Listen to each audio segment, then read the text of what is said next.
Hello my dear students, आज हम शुरू कर रहे हैं जेट का पेपर नंबर तीसरा और जो है आपका 2021 का। ठीक है, जॉइंट एंट्रेंस टेस्ट 2021। आज हम इसका पेपर सॉल्व करने वाले हैं। तो चलिए पेन कॉपी लेके तैयार हो जाइए मेरे साथ और शुरुआत करते हैं सबसे पहले क्वेश्चन नंबर फर्स्ट की।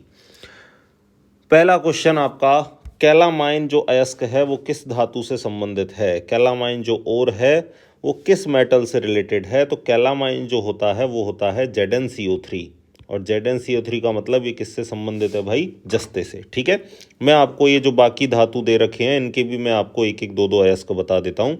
जैसे एल्यूमिनियम का अगर मैं आपको बताऊँ तो एल्यूमिनियम का एक हो जाएगा आपका बॉक्साइट। एक का आपका जो अयस्क है वो है बॉक्साइट। फॉर्मूला अगर मैं बोलूँ तो Al2O3.2H2O। ठीक है, इसका एक और होता है केओलिनाइट। ठीक है, केओलिनाइट 24-25 याद रख लेना। 24-25 का मतलब Al2OH4 Si2 और ऑक्सीजन 5। 24-25 इसका फॉर्मूला। ठीक है, ये दोनों केओलिनाइट और बॉक्साइट ये एल्यूमिनियम के हैं। कॉपर के भी एनसीईआरटी में कई सारे दे रखे हैं। जैसे मैं आपको बता दूं, एक तो copper pyrite, copper pyrite, pyrite को मूर्खों का सोना भी बोलते हैं, अकेले पाइराइट को, है ना। इसका फॉर्मूला है CuFeH2। ठीक है, ये इसका फॉर्मूला है। और मैं बताऊं आपको तो मेलाकाइट, मेलाकाइट अयस्क भी किसका है, कॉपर का। फॉर्मूला याद रखना CuCO3.CuOH का होल ट्वाइस। ठीक है, मेलाकाइट के बाद आपका आ जाता है क्यूप्राइट जो एक प्रकार से ऑक्साइड है आपका, क्या हो जाएगा Cu2O। और एक होता है आपका कॉपर ग्लांस जो आपका सल्फाइड है और कॉपर ग्लांस हो जाएगा Cu2S। ठीक है, ध्यान रखोगे। जिंक के बता देता हूँ चलो, और जिंक के बता देता हूँ। एक है आपका जिंक ब्लेंड या इसको स्फेलेराइट भी बोलते हैं। जिंक ब्लेंड बोल दो या इसको स्फेलेराइट। ठीक है, स्फेलेराइट ये होता है आपका ZnS। और कैलामाइन तो आपको पता ही है ZnCO3। और एक और होता है आपका जिंकाइट, वो भी मैं लिख देता हूँ जिंकाइट, ये आपका ऑक्साइड है ZnO। ठीक है, आयरन, आयरन क्या आप खूब जानते हो, हेमेटाइट। हेमेटाइट क्या होता है Fe2O3। मैग्नेटाइट, मैग्नेटाइट में एक एक बढ़ा दो Fe3O4। सीडेराइट, एक और मैं बता देता हूँ, नाम भी लिख देता हूँ सीडेराइट। इन दोनों का याद रखना भाई, ये तो मैग्नेटाइट है ना, भूलना नहीं, कन्फ्यूजन हो जाओ। ये तो मैग्नेटाइट है और Fe2O3 वाला ये आपका हेमेटाइट है। ठीक है, सीडेराइट क्या होता है आपका कार्बोनेट होता है, ये हो जाएगा आपका FeCO3। और एक आयरन पाइराइट जिसे मूर्खों का सोना बोलते हैं FeH2। ठीक है, तो ये आपके मैंने सारे अयस्क लिख दिए। इस बार आपको कोई दूसरा मिल जाए। ठीक है, और कैलामाइन तो भाई ऐसा है लगभग ये मानो खूब पूछा गया है ये। और हमारे करौली के पास एक देवी हैं, कुल देवी उनको बोला जाता है, करौली की कुल देवी, और उनका नाम आपने भी सुना होगा शायद, वो है कैला देवी।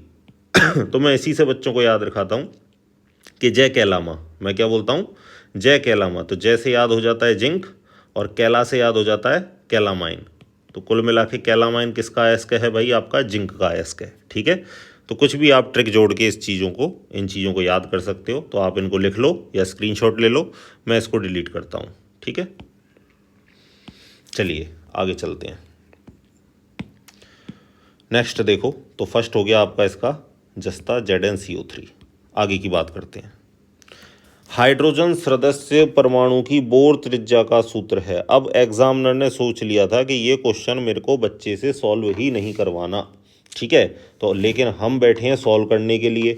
तो अब अपन को इसका फॉर्मूला याद रखना है। देखो R बराबर होता है n² H² अपॉन 4π² mZe²। ठीक है, बोर रेडियस का एक्चुअल में ये फॉर्मूला होता है। और जो एप्सिलॉन नॉट है इसका मान होता है 1/4π के बराबर। किसके बराबर, 1/4π के बराबर। तो अगर मैं इसमें एप्सिलॉन नॉट की वैल्यू रखूं तो क्या आ जाएगा, एप्सिलॉन नॉट n²H²। ठीक है, अपॉन, अब एक पाई रह जाएगा नीचे भाई, 4π² में से एक 4π तो काम में ले लिया तो एक पाई बच जाएगा, तो पाई m बचेगा और क्या बचेगा Ze²। और ये फॉर्मूला आपको इस ऑप्शन में दे रखा है, ऑप्शन नंबर 3 में, epsilon not n²H² upon pi mZe²। ठीक है, वैसे में इसका जब आप इन सब का मान रख के सॉल्व करोगे ना इसको, तो फॉर्मूला आएगा आपका 0.529 into n square upon Z, और ये आ जाएगा आपका एंगस्ट्रम में। ये फॉर्मूला बनता है जिससे हम कई सारे क्वेश्चन करते हैं, लेकिन इन्होंने ये फॉर्मूला नहीं पूछा, ये वाला फॉर्मूला इन्होंने पूछ लिया, तो ध्यान रखना आप, है ना। चलें आगे। अब देखो फिर से सॉलिड स्टेट का क्वेश्चन। यूनिट ये सिलेबस में देते नहीं है, क्वेश्चन जरूर देते हैं हमेशा एक सॉलिड स्टेट का। तो ZnS का कोऑर्डिनेशन नंबर क्या होता है? 4। जिंक का भी 4 होता है, सल्फर का भी 4 होता है। ये 6 और 6 वाला मैं बता देता हूँ आपको, ये NaCl का होता है। अगर आपको आ जाए NaCl का कोऑर्डिनेशन नंबर कितना होता है, तो 6/6, Na का भी 6 और Cl का भी 6। अगला क्वेश्चन देखते हैं अपन। इस बार क्या पूछा है भाई अपन से? इस बार अपन से पूछा है सिग्मा और पाई बॉन्ड। ठीक है, बड़ा आसान सा सवाल होता है। जब भी सिग्मा पाई की कैलकुलेशन आए, आपको एक बात मेरी ध्यान रखनी है, प्रत्येक परमाणु को बंद बना के जोड़ना है। दोबारा रिपीट कर रहा हूं मैं, क्या लाइन याद रखनी है कि जब भी क्वेश्चन में आपसे सिग्मा और पाई बॉन्ड पूछे तो प्रत्येक परमाणु को आपको बंद बना के जोड़ना है। चलिए तो अब हम लिख लेते हैं C। इसके साथ कितने H हैं? 2 H हैं। आगे आ जाओ, डबल बॉन्ड C, फिर से डबल बॉन्ड C, इसके साथ क्या है? H, फिर है C, और फिर इसके साथ कितने हाइड्रोजन है? 3 हाइड्रोजन। अब आपको क्या गिनना है भाई? सिग्मा पाई गिनना है। तो चलिए तो सिग्मा पाई अपन गिन लेते हैं।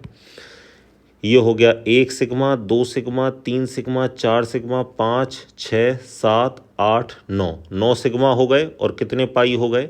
2 पाई हो गए। तो 9 तो सिग्मा और 2 आपके हो गए पाई। तो करेक्ट ऑप्शन कौन सा हो जाएगा आपका? पहला। 9 सिग्मा हो गए और 2 क्या हो गया आपका भाई? Pi bond. ठीक है, क्या याद रखोगे? जब भी सिग्मा पाई आए तो हमेशा आपको बॉन्ड बना के ही देखना है। जैसे कई बार आपको ये क्वेश्चन देता है, मैंने हमेशा देखा है, एथाइन में पूछता है। किस में पूछता है आपसे? एथाइन में। ऐसे 3 लगाएगा और 2 हाइड्रोजन को बॉन्ड बना के नहीं देगा, और आपसे बोलेगा कि एथाइन में सिग्मा पाई बताओ। तो हम देखते हैं कि भाई अरे ये 1 रहा सिग्मा और ये 2 रहे पाई, और पहला ऑप्शन वो यही देता है, 1 सिग्मा और 2 पाई वाला, और यही क्वेश्चन हो गया हमारा गलत। ठीक है, क्योंकि यहाँ हाइड्रोजन कोई हवा में थोड़ी लटक रहे हैं। अरे ये भी तो सिग्मा बॉन्ड से कनेक्टेड है। तो कितने सिग्मा है? सही 3 तो सिग्मा है और 2 क्या है? पाई है। ठीक है, ध्यान रखना। अच्छा ये भी मैं आपको बता देता हूँ, अगर आपको सिग्मा पाई कैलकुलेट करना नहीं आता तो सुन लो मेरी बात। जब कार्बन कार्बन के बीच, या मैं बोलूँ किसी भी एटम के बीच सिंगल बॉन्ड हो तो सिग्मा बताना, डबल बॉन्ड हो तो 1 सिग्मा 1 पाई बताना, और अगर ट्रिपल बॉन्ड हो तो 1 सिग्मा और कितने पाई बताना? 2 पाई बताना। ठीक है, single sigma, double sigma pi, और ट्रिपल 1 सिग्मा 2 पाई। यानी सिग्मा तो हमेशा 1 रहेगा, अगर ज़्यादा बंद बन गए तो वो पाई में चले जाएंगे। ठीक है, चलिए आगे चलते हैं अपन। नेक्स्ट क्वेश्चन को देखो। Which of the following is an electrophile. अब इलेक्ट्रोफाइल पूछा है, और देखो हिंदी में देखो क्या, वैद्युत कण संचलन, अलग ही मतलब निकाल दिया। इसलिए मैं कहता हूँ इंग्लिश में थोड़ा सा आप पढ़ लिया करो। तो इलेक्ट्रोफाइल किसको बोलते हैं? जिस पर इलेक्ट्रॉनों की कमी हो, जो इलेक्ट्रॉन को लाइक करता हो। ठीक है, उसको अपन इलेक्ट्रोफाइल बोलते हैं। इलेक्ट्रोफाइल की पहचान क्या है? या तो पॉजिटिव मिलेगा, या इसका ऑक्टेट इनकम्प्लीट होगा, या मैं हिंदी में कहूँ तो इसका अष्टक कैसा होगा? अपूर्ण होगा। ठीक है, तो चलिए यहाँ तो लोन पेयर है, ये तो न्यूक्लियोफाइल, ये भी लोन पेयर है न्यूक्लियोफाइल, ये भी लोन पेयर है न्यूक्लियोफाइल। इलेक्ट्रोफाइल कौन होगा? BF3। देख लो इसका अष्टक अपूर्ण है। कितने फ्लोरीन है? 3।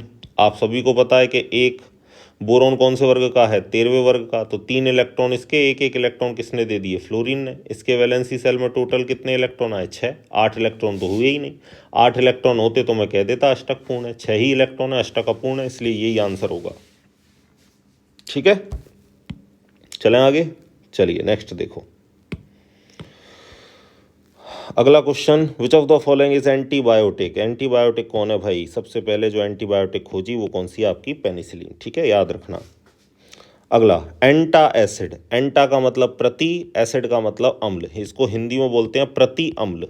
जो अम्ल के विरुद्ध कार्य करे वही क्या है? प्रति अम्ल। जैसे कई बार हम ज़्यादा मसालेदार चटपटा खाना खा लेते हैं और वो पचता नहीं है, तो खट्टी डकारें वगैरह आती हैं, या पेट में जलन होने लग जाती है ना, एसिडिटी होने लग जाती है, तो फिर हम इनो वगैरह लेते हैं। अब इनो वगैरह एक प्रकार से क्या है? एंटा एसिड, जो हमारे पेट के एसिड को क्या कर देता है? कम कर देता है। ठीक है, तो एंटा एसिड उसी को बोलेंगे जो पेट में एसिड को क्या कर दे? कम कर दे। तो एसिड के कारण हुए पेट दर्द को जो कम कर दे वही क्या है? एंटा एसिड। तो करेक्ट ऑप्शन हो जाएगा सेकंड। ठीक है, चलिए आगे चलते हैं। Which of the following statement is correct. इनमें से कौन सा स्टेटमेंट सही है? मैं हिंदी में पढ़ देता हूं। ठीक है, आयोनिक यौगिक का गलनांक कम होता है, बिल्कुल गलत बात। ये तो हायर मेल्टिंग पॉइंट वाले होते हैं, वांडर वाल से जुड़े रहते हैं, नहीं इलेक्ट्रोस्टैटिक फोर्स ऑफ अट्रैक्शन से जुड़े रहते हैं। मुलायम होते हैं, मुलायम तो नहीं होते भाई ये, ठीक है। क्रिस्टलीय होते हैं। आयनिक यौगिकों में आयनों के मध्य आकर्षण इलेक्ट्रोस्टैटिक और दिशाहीन होता है, ये कथन बिल्कुल सही है। तीसरे नंबर का पॉइंट देखो, मैं आपको बता दूं कि भाई अट्रैक्शन जो होता है वो इलेक्ट्रोस्टैटिक फोर्स ऑफ अट्रैक्शन होता है, और आयनिक बॉन्ड कैसा होता है, नॉन डायरेक्शनल होता है। ये दो बातों को रट लो, आयनिक बॉन्ड कैसा होता है, नॉन डायरेक्शनल होता है, ठीक है। जबकि आपसे अगर वो पूछ लेना कोवेलेंट बॉन्ड कैसा होता है, तो याद रहे कोवेलेंट बॉन्ड तो कैसा होता है भाई, डायरेक्शनल होता है, जबकि आयनिक बॉन्ड जो होता है वो नॉन डायरेक्शनल होता है। तो पॉइंट नंबर 3 यहाँ पर बिल्कुल सही है।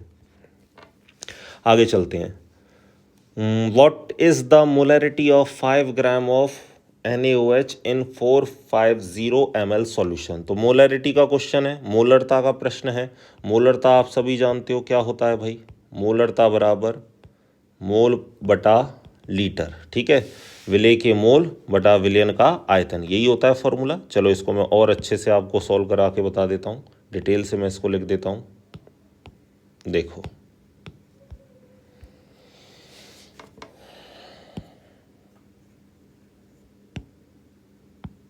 चलिए, तो देखो मोलरता का जो फॉर्मूला है वो है मोलरता बराबर मोल बराबर क्या होता है, भार बटा अणुभार। तो विलेय का भार बटे विलेय का अणुभार गुणा विलयन का आयतन, किस में लेना है, लीटर में। और अगर मिलीलीटर में दे रखा हो तो ऊपर 1000 से गुणा कर देंगे। विलेय का भार कितना दे रखा है, 5 ग्राम, ठीक है। अणुभार NaOH का मुझे पता है कितना होता है, 40। नहीं पता तो मैं बता देता हूँ, सोडियम का 23, ऑक्सीजन का 16 और हाइड्रोजन का 1 मिला के हो जाएगा 40। आयतन कितना दे रखा है, 450। मुझे लीटर में चाहिए था, ये ml में दे रखा है, तो ऊपर गुणा कर दूंगा मैं किससे, 1000 से। 2 जीरो से ये 2 जीरो मैंने काट दी, ठीक है। 5 से ये 45 कितनी बार कटा, 9 बार। 2 दूनी 4 और 2 पंजे 10, तो ऊपर बचा 5, नीचे बचा 18, 5 18, तो 18 दूना 36, कितने बचे, 14 बचे, जीरो, तो कितनी बार जाएगा, 7 बार, 126। फिर से 14 बचे, जीरो, 7 बार, 7 बार। और आप सबको पता है कि अगर दशमलव के बाद जो भी संख्या है और वो 5 से बड़ी है और उसको हटाओगे तो सामने वाले में 1 जोड़ा जाएगा। अब ये जो 7 है, अगर मैं इसको हटाऊं तो ये 5 से बड़ा है, इसको हटाने पर बगल वाले में मुझे 1 अंक बढ़ाना पड़ेगा, यानी 7 की जगह इसको क्या लिखना पड़ेगा, 8। क्या ये ऑप्शन में है, बिल्कुल है ऑप्शन में। कौन सा ऑप्शन है भाई, करेक्ट, सेकंड। क्योंकि देखो आप ऑप्शन मिलते हुए देखो, देखो 27 सब में, तो यहाँ वो दिमाग खेल गया, ठीक है। मज़ा तब आता जब एक ऑप्शन में रखता 0.277 और एक में रखता 0.278, तब आता आपको समझ में कि भाई किसको कॉन्सेप्ट पता है या नहीं पता, ठीक है। तो ध्यान रखना, ऐसे भी क्वेश्चन है, अगर इसमें ये भी होता ना 0.277 तो याद रहे ये गलत होता, करेक्ट ऑप्शन कौन सा होता, 0.278। क्योंकि यहाँ इसने थोड़ी सी आपसे मैथमेटिक बातें जाननी चाहिए कि आपको इतनी माइनर सी बात भी पता है या नहीं। तो अगर 5 से बड़ी संख्या हो तो 1 बढ़ा देते हैं, 5 से छोटी संख्या हो तो कुछ नहीं करते। अगर फिक्स 5 हो तो 5 से पहले अगर सम है तो नो चेंज करते हैं, और 5 से पहले अगर विषम है तो 1 बढ़ा देते हैं, ठीक है। ये रूल होता है, मैंने सब कुछ पढ़ा रखा है। अगर आपने जेट की प्लेलिस्ट में पढ़ा है तो ये बातें आपको पता होंगी, ठीक है। एग्ज़ाम में उसका मन है भाई, कुछ भी पूछ सकता है वो, ठीक है। आपको हर तरीके से प्रिपेयर रहना है, इसी को तो कंपटीशन बोलते हैं। क्वेश्चन नंबर 10 देखो, ये क्वेश्चन जो है ये डिलीट हो गया था, ठीक है। क्यों डिलीट हुआ था इसकी बात अपन कर लेते हैं। कि देखो इन्होंने दे रखा है आउटर सेल का इलेक्ट्रॉनिक कॉन्फ़िगरेशन। आउटर सेल का इन्होंने इलेक्ट्रॉनिक कॉन्फ़िगरेशन क्या दे रखा है, 3s2 3p6 4s2। बाहरी कक्षा का इलेक्ट्रॉनिक विन्यास ये दे रखा है। अब बाहरी कक्षा का दे रखा है मतलब इससे अंदर की कक्षा पूरी फिल है। अब कौन सा आवर्त चल रहा है यहाँ पर, देखो तीसरा चल रहा है। तो मैं कह सकता हूँ कि भाई यहाँ पर लास्ट में जो विन्यास है वो क्या है, 3s2 3p6 4s2। तो इससे पहले वाले सारे भर रहे होंगे। विन्यास क्या होता है पूरा, 1s2 से शुरू होता है, 1s2 2s2 2p6 3s2 3p6 4s2, ये विन्यास दे रखा है इसने लास्ट वाला। तो मुझे बताओ टोटल कितने इलेक्ट्रॉन हैं, 2 और 2 4 और 6 10, 10 और 2 12 और 6 18 और 2 20। और मुझे पता है 20 पे तो कौन आता है भाई, कैल्शियम। अब आप देखो चारों ऑप्शन में कहीं कैल्शियम दिख रहा है क्या, कहीं नहीं दिख रहा कैल्शियम, इसलिए ये प्रश्न डिलीट हो गया, ठीक है। ध्यान रखोगे। चलते हैं आगे, अगला क्वेश्चन देखो। अगला क्वेश्चन दे रखा है आपको, क्या पूछ रहा है भाई, according to VSEPR theory, VSEPR theory, the shape of I3 minus, geometry नहीं पूछी, शेप पूछी है। ज्यामिति और आकृति दोनों अलग अलग चीज़ें। ज्यामिति हमेशा वो होती है जो संकरण बताता है, उसमें कुछ नहीं देखना तुम्हें, लेकिन आकृति में लोन पेयर वगैरह को हटा के आपको चेक करना होता है कि भाई एग्जैक्ट शेप आपकी क्या बन रही है। तो I3 माइनस का सबसे पहले तो मैं आपको संकरण बता दूँ। I3 माइनस, तो सेंट्रल एटम भी कौन होगा भाई? आयोडीन होगा। होगा कि नहीं होगा? और जुड़ने वाले भी क्या होंगे? आयोडीन होंगे, क्योंकि टोटल आयोडीन 3 है। चलिए तो पहले मैं इसका हाइब्रिडाइजेशन निकाल लेता हूँ। संकरण कौन से वर्ग का है आयोडीन? वर्ग संख्या 17 का। इसका मतलब कितने इलेक्ट्रॉन आएंगे? 7। अगर आपको हाइब्रिडाइजेशन निकालना नहीं आता, सर्च करें how to calculate hybridization by Ajay Ojha या अजय अकेडमी, आपको वीडियो मिल जाएगी, या आप आराम से चौथी यूनिट 11वीं क्लास या जेट की प्लेलिस्ट में देख सकते हैं, ठीक है। और माइनस का मैंने एक और रख दिया, क्योंकि जितना माइनस उतने इलेक्ट्रॉन जोड़ते हैं, तो 7 और 1 कितने हो गए? 8। अब अगर एक सेंटर में है तो साइड में कितने जोड़ने पड़ेंगे मेरे को? 2, क्योंकि टोटल आयोडीन 3 है। तो कितने लोन पेयर बच गए? 3 लोन पेयर। अब ये 3 तो लोन पेयर हैं और 2 बॉन्ड हैं, तो 3 और 2 टोटल स्टेरिक नंबर कितना आया? 5। और अगर 5 नंबर आया है तो 1 गया S में, 3 गए P में, बचा 1 गया D में। तो संकरण कौन सा होगा? sp3d। अब जब sp3d संकरण होता है तो कुछ ट्राइगोनल बाईपायरामिडल करके एक ज्योमेट्री बनती है। तो सेंट्रल एटम कौन है? आयोडीन। जुड़ने वाले भी कौन है? आयोडीन। कितने लोन पेयर बचे हैं? 3 लोन पेयर। तो ये रहा एक लोन पेयर, ये दूसरा लोन पेयर और ये तीसरा लोन पेयर। अब तुम मुझे बताओ लोन पेयर हटा के ये तुमको कैसा दिख रहा है? लीनियर ही तो दिख रहा है भाई, रेखीय ही तो दिख रहा है। तो करेक्ट ऑप्शन कौन सा हो जाएगा इसका? 3। बोलो, बातें समझ में आई कि नहीं? ठीक है। अब मान लो तुमसे इसमें शेप पूछ लिया, इस बार 24 में तुमसे पूछ ले I3 माइनस का हाइब्रिडाइजेशन बता दो, तो बता देना भाई sp3d। ठीक है, चलते हैं आगे। Oxidation state of oxygen in O2F2 minus. प्रश्न तो बहुत अच्छा है, बस अगर किसी ने जल्दबाजी में पूरा नहीं पढ़ा तो वो इसको गलत कर सकता था। इसमें उसने आपसे फ्लोरीन का नहीं पूछा, किसका पूछा है? ऑक्सीकरण अंक, ऑक्सीजन का, ठीक है। और मैंने आपको बता रखा है कि जिसका पूछे उसको देखो ही मत, उसके बगल वाले को देखो। ऑक्सीजन का पूछा है तो मुझे फ्लोरीन का देखना है। फ्लोरीन का क्या होता है? -1, तो 2 का क्या होगा? -2। तो बगल वाले पर कितना चढ़ेगा? +2 चढ़ेगा। अब मैंने आपको ये भी बता रखा है कि ऑक्सीकरण अंक एक तत्व का देखते हैं, तो 2 पर +2 है, 1 पर कितना आएगा? +1 आएगा। तो करेक्ट ऑप्शन कौन सा हो जाएगा? फर्स्ट। एक और ऑप्शन लो, OF2 पूछ ले तुमसे कि OF2 में ऑक्सीजन का बताओ, तो 2 फ्लोरीन का -2, 1 ऑक्सीजन का क्या हो जाएगा यहाँ? +2। लेकिन मान लो OF2 में आपसे फ्लोरीन का पूछ ले, तो फ्लोरीन का तो कभी भी पूछ ले, आप आंख बंद करके बता दो, फ्लोरीन का ऑक्सीकरण अंक क्या होगा? -1। चाहे OF2 में पूछे चाहे O2F2 में पूछे, फ्लोरीन का ऑक्सीकरण अंक सदैव कितना होता है? -1। ठीक है, क्योंकि सबसे ज़्यादा विद्युत ऋणी तत्व है, इससे कोई इलेक्ट्रॉन नहीं खींच सकता, ये किसी से भी इलेक्ट्रॉन खींच सकती है। यूवी अल्ट्रावायलेट रेडियस में, प्रकाश में, मीथेन के क्लोरीनीकरण से क्या उत्पाद बनता है? तो मीथेन का मतलब CH4, इसका क्लोरीनीकरण करवा रहे हैं हम प्रकाश की उपस्थिति में। ये हमने आधिक्य में ले रखा है, तो जितने हाइड्रोजन है वो HCl बन के बाहर निकल जाएंगे और सब हाइड्रोजन की जगह क्लोरीन आ जाएगा, तो कार्बन टेट्राक्लोराइड बन जाएगा, या मैं इसका IUPAC नाम लिखूँ तो टेट्राक्लोरोमीथेन बन जाएगा। तो करेक्ट ऑप्शन हो जाएगा फर्स्ट। ठीक, चलते हैं आगे। Which of the not a bio fertiliser. Bio fertiliser कौन नहीं है भाई? तो बायो फर्टिलाइज़र ये तो है, ये भी है, ये भी है, जिप्सम नहीं है। ठीक है, तो जिप्सम नहीं है, मतलब इसका करेक्ट ऑप्शन हो जाएगा 4। ठीक है, बाकी के सारे बायो फर्टिलाइज़र हैं। Monomer unit of natural rubber, क्या मैंने आपको 2023 के पेपर में भी इसको डिटेल से बताया? नेचुरल रबर का मतलब प्राकृतिक रबर की बात कर रहा है, और प्राकृतिक रबर को हम एक और नाम बोलते हैं, मैं इसका बता दूं आपको, इसको और क्या बोलते हैं? पॉलीआइसोप्रिन। क्या बोलते हैं इसको? पॉलीआइसोप्रिन। तो मुझे बताओ आइसोप्रिन इसका क्या हो जाएगा? इक्लक। एक और मैंने बताया था तुमको, नियोप्रिन। नियोप्रिन एक संश्लेषित रबर है और इसका इक्लक क्या होता है? क्लोरोप्रिन होता है, ध्यान रखना। एग्जाम्पल में बताऊं तो कुछ इस तरीके से, यहाँ Cl, यहाँ CH और यहाँ डबल बॉन्ड CH2। और आइसोप्रिन ये होता है CH2 double bond C, CH3, CH double bond CH2। ये तो आइसोप्रिन है, और ये क्लोरोप्रिन है जो नियोप्रिन बहुलक को बनाता है। ये संश्लेषित है, ये तो संश्लेषित रबर है, ठीक है, और जबकि ये प्राकृतिक रबर है। तो प्राकृतिक रबर का आइसोप्रेन करेक्ट ऑप्शन हो जाएगा सेकंड। अब देखो हिंदी में, देखो हिंदी में क्या गड़बड़ी कर रखी है, ईसोप्रेन, मतलब नाम ही अजीब सा लिख रखा है, आधा कन्फ्यूजन तो नाम पढ़ के हो जाए, इसलिए मैं कहता हूँ इंग्लिश पढ़ लो, फायदे में रहोगे।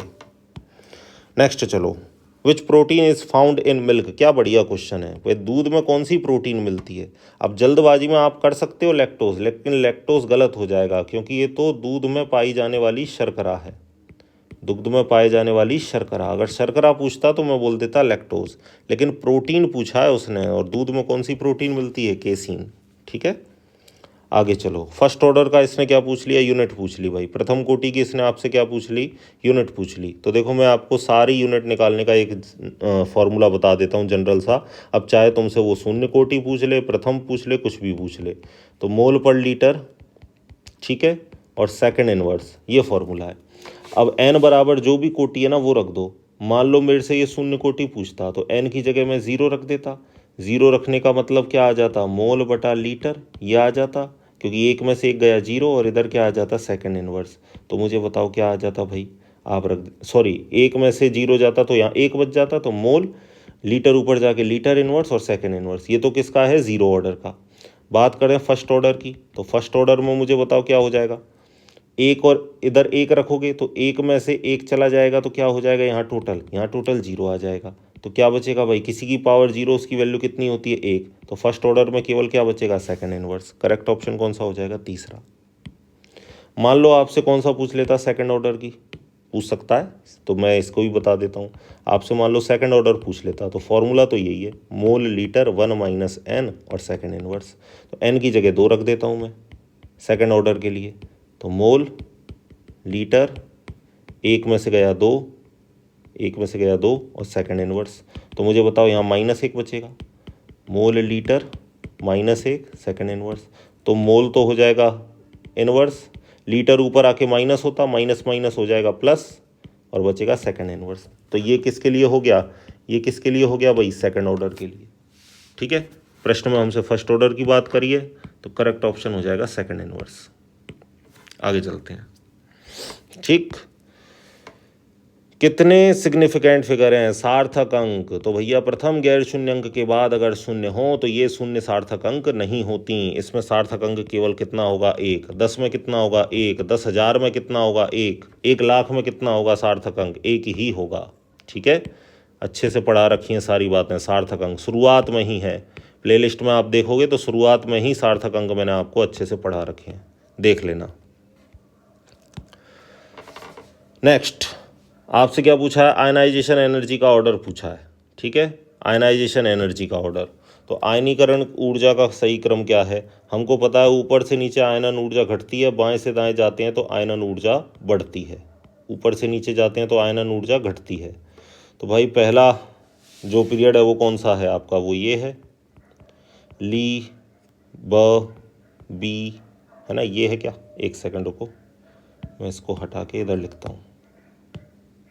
देखो इसमें पहले में आता है आपको, मैं इधर नीचे लिख रहा हूँ, है ना, पहले में आता है आपका कौन, लिथियम, दूसरे वर्ग में बेरिलियम, फिर boron, carbon, nitrogen, oxygen, fluorine, neon, यही आता है। तो अगर आप ये बोल रहे हो कि बाएं से दाएं जाने पर सर आप बोल रहे हो कि आयनाइजेशन एनर्जी बढ़ती है, तो करेक्ट ऑप्शन हमारा कौन सा होना चाहिए था, हमारा पहला वाला हो जाना चाहिए था, लेकिन ये गलत है, क्योंकि कुछ एडिशनल फैक्टर भी इसको डिसाइड करते हैं। जैसे बेरिलियम में अगर मैं बोलूँ तो लास्ट में क्या आएगा, 2H2, और बोरोन में क्या आएगा, 2P1। और पेनेट्रेटिंग इफेक्ट के कारण मैं बोलूँगा एस में से इलेक्ट्रॉन निकालने के लिए एनर्जी ज़्यादा लगती है।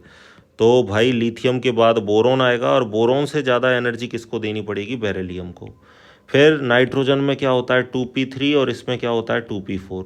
2P3 का मतलब P में एक एक इलेक्ट्रॉन है, तो ये स्थायी अर्धपूरित विन्यास है, और स्थायी अर्धपूरित विन्यास है तो इसमें से इलेक्ट्रॉन निकालने के लिए एनर्जी कैसी देनी पड़ेगी, ज़्यादा देनी पड़ेगी। यानी आपसे मैं पूछूं कि ऑक्सीजन और नाइट्रोजन में ज़्यादा एनर्जी किसको देनी पड़ेगी, तो आप कहोगे कि नाइट्रोजन को तो सर ज़्यादा एनर्जी देनी पड़ेगी और ऑक्सीजन को कम एनर्जी देनी पड़ेगी। इसके बाद फ्लोरीन, और भाई नियॉन तो अक्रिय गैस है, वो तो इलेक्ट्रॉन निकालने ही नहीं देगी, तो सबसे ज़्यादा एनर्जी देनी पड़ेगी नियॉन को। अब ये ऑप्शन कहाँ मिल रहा है, देख लो आपको, ऑप्शन नंबर सेकंड में, lithium, boron, beryllium, carbon, oxygen, nitrogen, fluorine, neon. Nitrogen और यहाँ गड़बड़ी है अर्धपूरित विन्यास के कारण, और यहाँ भेदन प्रभाव या उसको पेनेट्रेटिंग इफेक्ट बोलते हैं, उसके कारण यहाँ गड़बड़ी है। उल्टा कर देना, बोरॉन पहले, बेरिलियम बाद में, ऑक्सीजन पहले, नाइट्रोजन बाद में। ठीक है, ये ऑर्डर भी लिखा रखा है मैंने। चलिए आगे चलते हैं। अगला प्रश्न देखो, पढ़ लो एक बार आप इसको अच्छे से। नेक्स्ट आपको दे रखा है PCl5, PCl3 और Cl2 इक्विलिब्रियम 500 केल्विन पर कंसंट्रेशन दे रखी है, PCl3 की, Cl2 की, PCl5 की, और क्या कैलकुलेट करवा रहा है, Kc। इसके लिए तो Kc लिखने का तरीका मैंने आपको अच्छे से बताया। Kc कैसे लिखते हैं, प्रोडक्ट की कंसंट्रेशन अपॉन रिएक्टेंट की कंसंट्रेशन। रिएक्टेंट क्या है, PCl5। डेटा दे ही रखा है, उठा के रख दो, कहाँ दिक्कत आ रही है। डेटा क्या दे रखा है आपको, बताओ। Kc बराबर PCl3 का कितना दे रखा है, 1.59 इंटू Cl2 का भी कितना दे रखा है, 1.59, PCl5 का कितना दे रखा है, 1.41। कैलकुलेट करते हैं, जब आंसर आ जाएगा आपका गुणा कर लेना, भाग लगा देना 1.41 का, पहला ऑप्शन करेक्ट आ जाएगा। ठीक है, सॉल्व कर लेना कैलकुलेटर से, कोई दिक्कत नहीं है। हाथ से भी सॉल्व कर सकते हो, क्योंकि एग्जाम में तो कोई कैलकुलेटर मिलेगा नहीं। लिंडलार कैटलिस्ट क्या है भाई, लिंडलार कैटलिस्ट आपका होता है PD/C। तो करेक्ट ऑप्शन हो जाएगा आपका ऑप्शन नंबर सेकंड। एक बात मैं और बता दूं, एल्काइन की जब रिएक्शन करवाते हैं ना, तो ये काम में आता है। ठीक है, एल्काइन का। और मैं आपको ये भी बता दूं कि ये तो बनाता है आपका सिस एल्कीन। ठीक है, जब एल्काइन का हाइड्रोजनेशन कराते हैं। और एक और होता है सोडियम और द्रव अमोनिया, तो ये आपका बनाता है ट्रांस एल्कीन। ठीक है, जब हम एल्काइन का हाइड्रोजनेशन करवाते हैं, और अगर हमने लिंडलार कैटलिस्ट दिया है तो ये सिस एल्कीन बनाएगा। सोडियम और द्रव अमोनिया की उपस्थिति ली है तो ये ट्रांस एल्कीन बनाएगा। ध्यान रखना, हाइड्रोकार्बन से ये आपका क्वेश्चन है। एग्रोनॉमी या आपके एग्रीकल्चर केमिस्ट्री के आ गए भाई, मैं टिक लगा देता हूँ, ये ग्रीक भाषा का है। मिट्टी में पाया जाने वाला सूक्ष्म पोषक तत्व आपका मैग्नीज है। ठीक है, पौधे मृदा से नाइट्रोजन किस रूप में ग्रहण करते हैं, नाइट्रेट के रूप में। नाइट्रेट बोले तो NO3- के रूप में। ठीक है, what is the slope of Arrhenius equation, ये बढ़िया क्वेश्चन है, केमिकल काइनेटिक्स से है, ये इक्वेशन आपको याद होनी चाहिए। ठीक है, इस इक्वेशन का लॉग ले लो, तो क्या हो जाएगा, ln के बराबर पावर कहाँ आ जाएगी आगे, EA/RT प्लस ln A। ये लॉग लेने के बाद ये इक्वेशन आर्हेनियस की बनती है। अभी किसको फॉलो कर रही है भाई, y=-mx प्लस सी। m किसके बराबर है, -EA/R के बराबर। x किसके बराबर है, 1/T के बराबर। और जो इंटरसेप्ट है वो किसके बराबर है, ln A के बराबर। मैं आपको बता दूं, m को बोलते हैं स्लोप, या स्लोप को हिंदी में बोला जाता है ढाल। ये तो y अक्ष है और ये x अक्ष है। और c को बोलते हैं इंटरसेप्ट। इंटरसेप्ट हिंदी में बोलूं तो बोलते हैं अंतःखंड, याद रख लेना। ठीक है, देखो इसने आपको ढाल भी नहीं बोला, स्लोप ही बोला है, इसलिए अब आप देख लो इंग्लिश का कितना महत्व है। और इसका ग्राफ कुछ बनता है ऊपर से नीचे ऐसे। ठीक है, तो वाई एक्स पर क्या है, ln के, एक्स एक्सिस पर क्या रख दूं, 1/T, और इंटरसेप्ट यहाँ से यहाँ तक का होता है। इंटरसेप्ट क्या है मेरा, ln A, और ये ढाल नेगेटिव में है क्योंकि माइनस है, माइनस का मतलब ऊपर से नीचे आएगी। और ये किसके बराबर है भाई ढाल, मैं चलो लिख देता हूँ यहाँ, ढाल या स्लोप ये किसके बराबर है, -EA/R के बराबर। तो करेक्ट ऑप्शन कौन सा है, पहला, -EA/R। डिटेल से सारी चीज़ें बताने का मतलब यही है कि भाई कॉन्सेप्ट बैठ जाए दिमाग में। मान लो इस बार ढाल पूछ लिया, इस बार आपसे क्या पूछ ले, इंटरसेप्ट पूछ ले कि आर्हेनियस इक्वेशन में इंटरसेप्ट किसके बराबर है, तो आंसर क्या होगा, ln A के बराबर। बोलो चीज़ें समझ में आई कि नहीं आई, चले आगे। चलो नेक्स्ट चलते हैं, what is the magnetic movement of Mn+2। अब मुझे देखते ही क्लियर हो गया कि भाई 5.91 ये ऑप्शन होगा। अब मुझे कैसे क्लियर हुआ देखते ही, कि मुझे पता है कि Mn कितने पर आता है, 25 पर। 25 पर आता है तो इसका विन्यास होगा आर्गन 3d5 4s2। अब Mn दे रखा है +2, +2 का मतलब 2 इलेक्ट्रॉन हटाने हैं, तो सबसे पहले किसके इलेक्ट्रॉन हटेंगे, s के। तो d में कितने इलेक्ट्रॉन बचे, 5, ये लो 5, 1 2 3 4 5।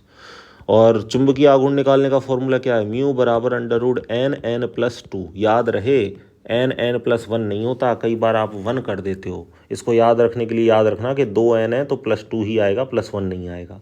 n बराबर क्या है, अयुग्मित इलेक्ट्रॉनों की संख्या, और अयुग्मित इलेक्ट्रॉन कितने हैं, 5। तो 5 और 5 और 2 कितने हो जाएंगे, 7। तो 5 7 35, 35 का अंडर रूट लोगे। अब 36 होता तो 6 रख देता, 35 है तो 6 से कम होगा, 5.91 बोर मैग्नेटॉन या 92 बोर मैग्नेटॉन के बराबर। तो करेक्ट ऑप्शन हो जाएगा आपका 2। अब देखो मैं आपको छोटी सी हिंट दे देता हूँ, आपको इतना लंबा चौड़ा नहीं करना, मैं आपको सीधा बता देता हूँ, बस आप अयुग्मित इलेक्ट्रॉन देख लेना, ठीक है। अगर अयुग्मित इलेक्ट्रॉन 1 है, अयुग्मित इलेक्ट्रॉन अगर 1 है तो वो 1.73 बोर मैग्नेटॉन के आसपास आएगा। 2 है तो 2.82 बोर मैग्नेटॉन के आसपास आएगा। 3 है तो 3.87 बोर मैग्नेटॉन के आसपास आएगा। n बराबर 4 है तो 4.89 बोर मैग्नेटॉन के आसपास आएगा। n बराबर 5 है तो 5.91 बोर मैग्नेटॉन के आसपास आएगा। और मैंने डायरेक्ट ऐसे ही बताया कि मुझे पता है Mn+2 में 5 अयुग्मित इलेक्ट्रॉन बचेंगे, तो कुछ 5 पॉइंट के आसपास आंसर आ जाएगा। आप चाहो तो स्क्रीनशॉट ले सकते हो इन चीज़ों का, या आप लिख भी सकते हो। चलिए आगे चलते हैं। क्वेश्चन नंबर 6, ये आपका दे ब्रोगली इक्वेशन से है। वेवलेंथ आपको दे रखा है, चलो मैं हिंदी में ही बता देता हूँ आपको। तरंग दैर्ध्य, अच्छा तरंग दैर्ध्य तो पूछ रहा है, द्रव्यमान दे रखा है और आपको वेग दे रखा है। तो मुझे बताओ दे ब्रोगली इक्वेशन क्या है। आपको अच्छे से पता है, ये तो याद रख लेना भाई, क्वेश्चन खूब बनते हैं इससे। लैम्बडा बराबर h/mv, या मैं कहूँ लैम्बडा बराबर h/p, ठीक है। या तो ये है, और मास इंटू वेलोसिटी किसके बराबर होता है, मोमेंटम के बराबर। तो लैम्बडा बराबर h/p भी मैं रख सकता हूँ। यहाँ तो ये इक्वेशन काम आएगी क्योंकि मुझे मास भी दे रखा है और मुझे वेलोसिटी भी दे रखी है। प्लांक कांस्टेंट एच का मान कितना होता है, 6.62 इंटू 10⁻34 जूल सेकेंड, बटा मास कितना दे रखा है मेरे को, 0.1 किलोग्राम, गुणा वेग मेरे को कितना दे रखा है, 10 मीटर पर सेकेंड। अब जो जूल है, जूल को अगर मैं चेंज करूं तो ये होता है kilogram metre square second inverse square, ठीक है। तो मुझे बताओ जूल की जगह जूल का मान रख दूं मैं। और देखो 2 सेकेंड इसमें किसके हैं, माइनस के, इधर 1 सेकेंड किसका है, प्लस का। तो मुझे बताओ 1 प्लस से 1 माइनस का कट जाएगा, 1 माइनस का रहने वाला है। तो इसको मैं ऐसे भी लिख सकता हूँ 6.62 इंटू 10⁻34, इधर क्या आ जाएगा, kilogram metre square second inverse. नीचे क्या है 0.1 kg into 10 metre per second. तो पर सेकेंड से पर सेकेंड कटा, किलोग्राम से किलोग्राम कटा, 10 का गुणा 0.1 से करूँगा, नीचे 1 बचेगा, 1 मीटर से 1 मीटर काट दिया। और वेवलेंथ तो आप सभी जानते हो, वेवलेंथ का मतलब तरंग लंबाई, और लंबाई किस में आएगी भाई, मीटर में आएगी। कितना आ जाएगा 6.62 इंटू 10⁻34 मीटर। तो करेक्ट ऑप्शन कौन सा है, सेकेंड। ठीक, चीज़ें समझ में आई कि नहीं आई। पूरी डिटेल से सारी बातें बता रहा हूँ ताकि खोपड़ी में घुस जाए एक ही बार में, ठीक है। आगे चलो, फर्स्ट लॉ ऑफ थर्मोडायनेमिक्स तो अपनी बुक में अच्छे से दे रखा है भाई, डेल्टा यू बराबर Q+W ये होता है। वैसे तो देखो ये क्वेश्चन ऐसे देना नहीं चाहिए, क्योंकि थोड़ी सी अगर मैं 11वीं क्लास के लेवल पर तो चलो ठीक है बात, लेकिन आप फिजिक्स वगैरह की बुक देखोगे तो वहाँ पर आपको ये भी मिल जाता है, डेल्टा यू बराबर Q-W, है ना। यहाँ एक वर्क की चीज़ होती है कि अगर सिस्टम खुद काम करता है तो वर्क आप रखते हो नेगेटिव में, अगर सिस्टम पर कोई काम करता है, कोई दूसरा काम करता है तो वर्क रखते हो आप पॉजिटिव में, ठीक है। तो ये थोड़ी सी आपकी हायर चीज़ हो जाएंगी, चलो छोड़ो इस बात को। लेकिन आप ध्यान रखना, आपके जनरली केमिस्ट्री में क्या लेते हो आप, डेल्टा यू बराबर Q+W, ठीक है। ये कुछ एडिशनल सी चीज़ें हैं, कंफ्यूज मत हो आप, ये याद रखो। Number of pi electron in phenanthrene. अब फिनेंथ्रिन क्या होता है, फिनेंथ्रिन होता है जिसमें बेंजीन की 3 वलय होती हैं, और 3 वलय कुछ इस तरीके से होती हैं, एक वलय ऊपर की ओर होती है। पाई बॉन्ड कुछ इस तरीके से होते हैं, ये आपके पाई बॉन्ड होते हैं। 3 रिंग में टोटल कितने पाई बॉन्ड होते हैं, 7 पाई बॉन्ड होते हैं। तो इलेक्ट्रॉन कितने हो जाएंगे, दुगना कर दो। एक बॉन्ड कितने इलेक्ट्रॉनों से मिलकर बनता है, 2 इलेक्ट्रॉनों से मिलकर बनता है ना। तो 7 पाई बॉन्ड कितने पाई इलेक्ट्रॉनों से मिलकर बने होंगे, 14 पाई इलेक्ट्रॉन। आंसर है आपका सेकंड। एंथ्रासीन होले, तो एंथ्रासीन में भी 3 बेंजीन रिंग होती हैं, लेकिन तीनों एक सीध में होती हैं। इसमें भी टोटल कितने पाई बॉन्ड होंगे भाई, आपके 7 पाई बॉन्ड होंगे, इसमें भी 14 पाई इलेक्ट्रॉन है। लेकिन अगर 2 रिंग हो तो उसको नेफ्थलीन बोलते हैं, 2 रिंग हो तो उसको नेफ्थलीन बोलते हैं। इसमें 5 पाई बॉन्ड है, 5 पाई बॉन्ड का इसमें कितने पाई इलेक्ट्रॉन हो जाएंगे, 10 पाई इलेक्ट्रॉन, ठीक है। ये एंथ्रासिन है, ये नेफ्थलीन है, ये फिनेंथ्रिन है। चलिए आगे चलते हैं। जो इस सीरीज़ को देखेगा ना वही फ़ायदा उसको खुद को दिख जाएगा कि एक क्वेश्चन में 5 नए क्वेश्चन सर आपको बता रहे हैं। चलिए, राजस्थान में पाया जाने वाला वृक्ष जो वायु प्रदूषण, भाई ये तो खिचड़ी है अपने राजस्थान का राज्य वृक्ष। आगे चलते हैं। मिट्टी में पाया जाने वाला वृहद मैक्रोन्यूट्रिएंट कौन सा है? सबसे ज़्यादा मिट्टी में कौन सा कैल्शियम है? ठीक है, मृदा रसायन के जनक, ये आपका फर्स्ट ऑप्शन। उत्प्रेरक कैटलिस्ट क्या करता है भाई? देखो मैं बता दूं, कैटलिस्ट क्या करता है? ऐसी चीज़ है जो खुद में कोई चेंजेस नहीं कर देता लेकिन रेट ऑफ रिएक्शन को बदल देता है। और कैटलिस्ट जो है वो एक बात को याद रखना, एक्टिवेशन जो एनर्जी है जिसको हम किससे दिखाते हैं? ई से, ये एक्टिवेशन एनर्जी को कम कर देता है और रेट ऑफ रिएक्शन को क्या कर देता है? बढ़ा देता है। ठीक है, तो याद रखना उत्प्रेरक किस में परिवर्तन करता है? अभिक्रिया की सक्रियण ऊर्जा में, यानी एक्टिवेशन एनर्जी में। ठीक है, उत्प्रेरक एक्टिवेशन एनर्जी को कम करके अभिक्रिया की दर को बढ़ा देता है। अगर उत्प्रेरक अभिक्रिया की दर को घटा रहा हो ना तो उसको अपन निरोधक बोलते हैं, याद रहे। अगर उत्प्रेरक अभिक्रिया की दर को घटा रहा हो तो उसे निरोधक बोलेंगे। ठीक है, आगे चलते हैं। नेक्स्ट,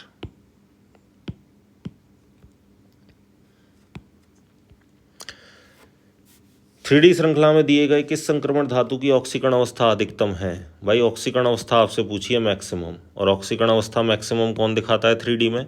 मैग्नीज दिखाता है, मुझे पता है अच्छे से। Mn कहाँ से कहाँ तक? +2 से कहाँ तक दिखाता है भाई? +7 तक। ठीक है, ध्यान रहे। अगर वैसे पूछ लेना कि डी में कौन दिखाता है तो ऑस्मियम और इरिडीनियम, इनमें भी पहला ऑप्शन मिले तो ऑस्मियम टिक करना। ये दोनों कहाँ तक दिखा देते हैं? +8 तक। लेकिन इतनी चीज़ें तुमसे नहीं पूछी जाएंगी, 3D तक ही सीमित रहेंगे। तो याद रखना मैग्नीज है 3D में जो +2 से +7 तक दर्शाता है। पूरे डी ब्लॉक में पूछे तो मैं ऑस्मियम आंसर दूंगा अगर मुझे ऑप्शन में मिलता है तो। 3D में पूछा है तो मैग्नीज।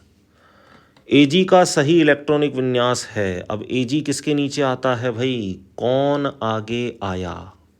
कौन आगे आया? और मैंने आपको अच्छे से बताया है कॉपर में स्थायी पूर्ण पूरित विन्यास होता है। क्या लिखोगे? Argon 3D10 4s1। यही हाल है Ag का। Ag में बस आ जाएगा क्रिप्टॉन 4D10 5s1। और यही हाल है किसका? आपके ऑरम का। ऑरम में कौन आ जाएगा भाई? आपके क्रिप्टॉन के बाद कौन आता है? जीनॉन, है ना। और इसमें आपका आ जाएगा लास्ट में 5D10 और 6s1। ध्यान रहे, तो Ag का पूछा है, सबका वही है D10S1 D10S1 D10S1। तो Ag 47 होता है, 47 से पहले 36 आ जाएगी आपकी क्रिप्टॉन, तो करेक्ट ऑप्शन आपका सेकंड हो जाएगा। ठीक है, 36 और 1 37 और 10 47, ये हो गया आपका। क्रोमियम का भी याद रखना लगे हाथ। क्रोमियम का क्या होता है? अर्धपूरित विन्यास 3D5 4s1 होता है। ठीक है, याद रखना ये क्रोमियम है। खूब पूछे गए हैं भाई ये बार बार। आगे चलते हैं। बॉन्ड एंगल पूछा है जल का, केमिकल बॉन्डिंग से क्वेश्चन। बॉन्ड एंगल पूछ लिया आपसे, चलो इसको भी मैं बता देता हूँ, इसका भी कॉन्सेप्ट क्या है। देखो, इसके लिए मैं आपको 3 एग्जाम्पल बताता हूँ, CH4 NH3 और H2O। ठीक है, CH4 में कोई लोन पेयर नहीं है, NH3 में एक, और ऑक्सीजन 2 बॉन्ड बनाता है, 2 लोन पेयर रखता है। और याद रहे लोन पेयर रिपल्शन करता है।